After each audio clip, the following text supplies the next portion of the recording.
বিসমিল্লাহির রহমানির রহিম। আজকে আমরা class 6 chapter 12 English book page 93 পেজের সমাধান দিব। প্রশ্নটাকে পড়ে নেই। Read the sentence below and compare the present, past and future among yourself, then tick the correct verb forms.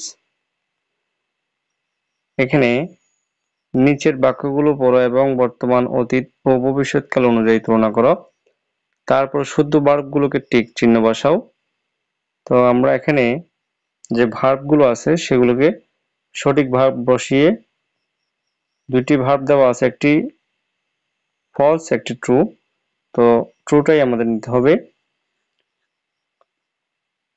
এখানে দেখো এই গো টিক মার্ক আছে, এখানে ওয়েন্ট ক্রস হবে, এখানে রোজ ক্রস হবে, এখানে হেল্পড ক্রস হবে, এখানে টুক ক্রস হবে, এখানে হেল্পস ক্রস হবে, এখানে গেট ক্রস হবে, এখানে প্লে ক্রস হবে, এখানে প্রেপারড ক্রস হবে।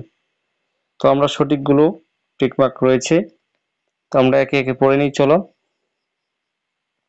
এখানে দেওয়া আছে I go to school every day, আমি প্রতিদিন স্কুলে যাই।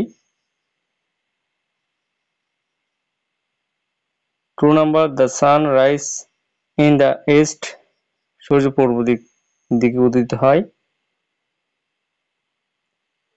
Honesty helps to make us happy, সততা আমাদেরকে খুশি করতে সাহায্য করে।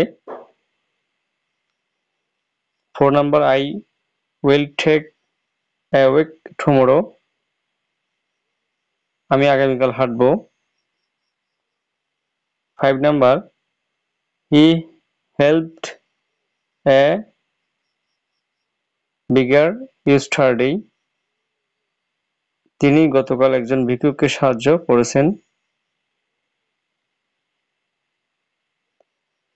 6 number, I got a gift from my teacher last month, আমি গত মাসে আমার শিক্ষকের কাছ থেকে একটা উপহার পেয়েছি।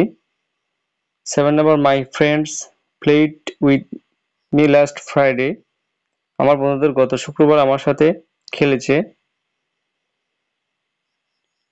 8 number, he will prepare lunch for his mother tomorrow, সে আগামীকাল মায়ের জন্য দুপুরে খাবার প্রস্তুত করেছে। তো এই হচ্ছে যে সমাধান। আমাদের ক্লাসটি ভালো লাগলে অবশ্যই আমাদের চ্যানেলটি সাবস্ক্রাইব করে কমেন্ট বক্সে জানিয়ে দাও ক্লাসটি কেমন হয়েছে। ধন্যবাদ সকলকে।